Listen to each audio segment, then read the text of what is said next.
Саламатсыздарбы? Бул чет тил окуу борбору «Учимся русскому языку» курсунун онлайн сабагы.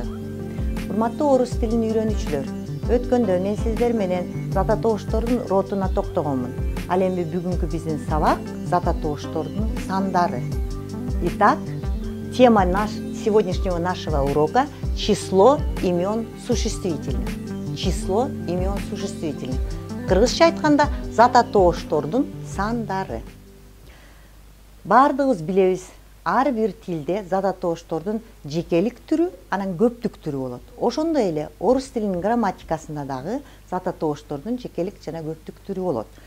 Имена существительные бывают единственного числа и множественного числа. Единственное число имен существительных обозначает один предмет. По-другому, если сказать, один предмет – это единственное число имен существительных, а два или более предметов – это множественное число. Это множественное число. И вот мы сегодня будем с вами говорить о том, что какое имеет окончание в единственном числе и какое имеет окончание во множественном числе. Башкача айтканда, жекелик түрүндө кандай уланды мүчөгө бүтөт, ал эми көптүк түрүндө ошол уланды мүчөлөр кандай болуп өзгөрөт. Мисал үчүн, мынакей, мен бул жерге биринчи учурду жазып койдум. Мужской и женский род с твердой основой нулевое окончание А. Бул эмне деген? Бул мужской женский род зататооштордуку жоон үнсүзгө бүтсө, сөздүн негизи, уланды мүчөсү эмес, сөздүн негизи. Мына мисал үчүн телефон Н деген жоон үнсүзгө бүтсө, стол Л деген жоон үнсүзгө бүтсө, папа бул А уланды мүчөсү, ал эми П жоон үнсүзгө бүтсө, мама М жоон үнсүзгө бүтсө, анда бул аягында көптүк түрүндө ы деген тамга кошулат. Мисал үчүн мынакей кайра эле ошол эле мисалга токтолсок, телефон, телефоны, стол, столы, папа, папы, мама, мамы, сестра, сестры и так далее, и так далее. Экинчи учур. Мужской род и женский род с мягкой основой на мягкий знак я, ый, то во множественном числе имеет окончание и. Бул эмне деген? Бул ошол эле зататооч ичке үнсүзгө бүтсө, то көптүк түрүндө и менен аяктайт. Сөздүн аягындагы үнсүз тамгалар дагы кайталайм. Ичке үнсүз менен бүтсө, ал сөзсүз түрдө көптүк түрүндө и кошулат.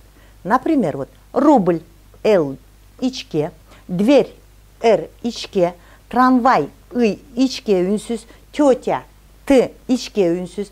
Мына ошолор көптүк түрүндө и тамгасы кошулуп, мына момундай болуп чыга калат. Рубль рубли, дверь двери, трамвай трамвайи, тетя тети. Мына ушундай менен бүтөт. Ал эми дагы орус тилинде золотое правило деп коет, мына алтын эреже бар. Бул мына төмөндөгүдөй.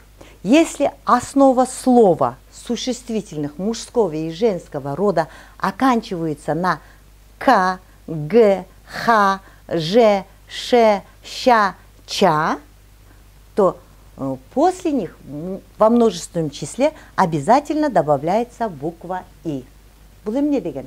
Бул зататооштордун сөзүнүн негизи мужской женский родто к, г, х, ж, ш, ща, ча менен бүтсө, көптүк түрүндө и менен аяктайт. Мисал үчүн мына мальчик к, вот эта буква, девочка, мынакей девочка к, нога г, орех х, нож ж, карандаш ш, плащ мяч, булар көптүк түрүндө аягында и менен аяктайт. Мына мальчики, девочки, ноги, орехи, ножи, карандаши, плащи и мячи. Эми биз средний родтордун көптүк түрүндө кандай уланды мүчө менен аяктаарына токтойбуз. Средний род биз билгендей о, е, мяга аяктайт. О, е, мя. средний родтун оосу көптүк түрүнгө келгенде а менен аяктайт. Мына мисалы үчүн окно окна, зерно зерна, облако облака. Облака. Е менен бүткөн средний роддогу зататооштор көптүк түрүнө келгенде я менен бүтүп калат. Мисалы үчүн мына поле поля, море моря, здание здания. Зататооштун средний роддогу мя менен аяктаган сөздөр көптүк түрүндө ена менен аяктайт. Мына мисалы үчүн имя имена, семя семена, знамя знамена. Биз билебиз, мя менен аяктаган средний роддогу зататооштор бул оноо гана. Мына ошол он сөз орус тилинде көптүк түрүндө мына ена менен аяктайт. Биз жогоруда сиздерге эскерткенбиз, орус тилинин грамматикасы өтө көп кырдуу деп. Мына азыр сиздерге ошол орус тилинин грамматикасындагы жекелик жана зататооштордун көптүк түрүндө жаралышынын өзгөчөлүгүнө токтойбуз. Особые случаи образования множественного числа деп жаздым. Бул кыргызчасы көптүк түрүнүн жаралышынын өзгөчө учурлары деп. Биринчи учур, жогоруда мен сиздерге айтканмын, мужской род нулевое окончание көптүк түрүндө ы менен аяктайт деп. Ал эми ичкертүү белгиге аяктагандар көптүк түрүндө и менен аяктайт деп айтканмын. Мына ал эрежеден башка өзгөчөлөнүп, мужской род нулевое окончание көптүк түрүндө а менен аяктайт. Ошондой эле ичкертүү белгиси менен бүткөн жекелик түрүндө зататооштор көптүк түрүндө я менен аяктайт. Мына мисалы үчүн дом дома, адрес адреса, паспорт паспорта деп. Лагерь жекелик түрүндө, көптүк түрүндө лагеря, якорь якоря деп.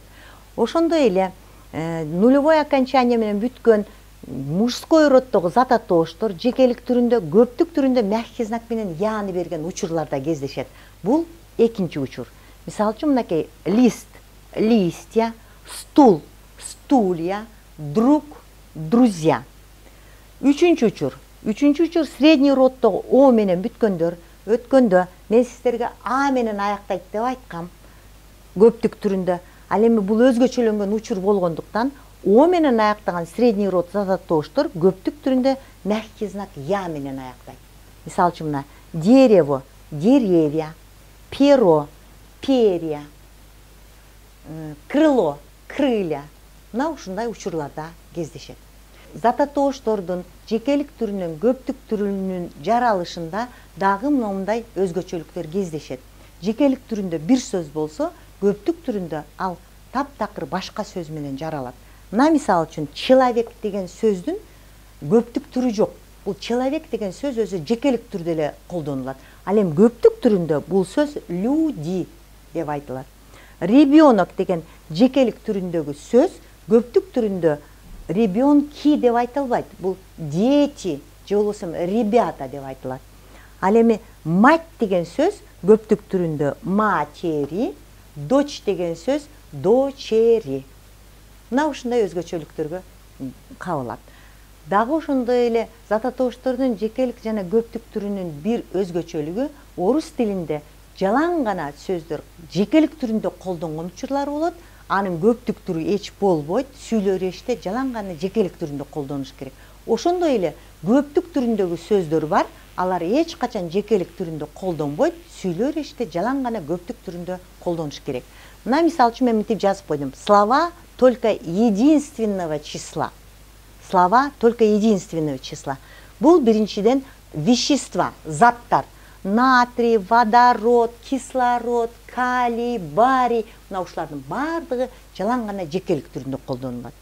Экинчиси продукты, азыктар. Молоко, сыр, масло, хлеб, рыба, соль. Ушул сөздөр жалаң гана жекелик түрүндө колдонулат. Булардын көптүк түрү жок. Совокупность предметов деп койдум. Бул буюмдардын, нерселердин топтому. Мына мебель, одежда, обувь. Ушуга окшогон сөздөрдүн дагы көптүк түрү жок. Булар жалаң гана жекелик түрдө колдонулат. Некоторые действия, кээ бир кыймыл аракеттер. Мисалы үчүн мына рыбалка, охота, борьба. булардын дагы көптүк түрү жок. Кээ бир жер жемиштер дагы ошондой эле жекелик түрү бар, алар көптүк түрүндө эч колдонбойт. Мисалы үчүн мына капуста, горох, свекла, лук, картофель, малина, земляника, виноград, ушундай сөздөр. Ал эми мынакей жогоруда айтылгандай эле слова только множественного числа деп койдум. Бул жалаң гана көптүк түрүндө колдонулчу зат атооштор. Имеющие две части, значит, эки окшош бөлүгү бар зат атооштор.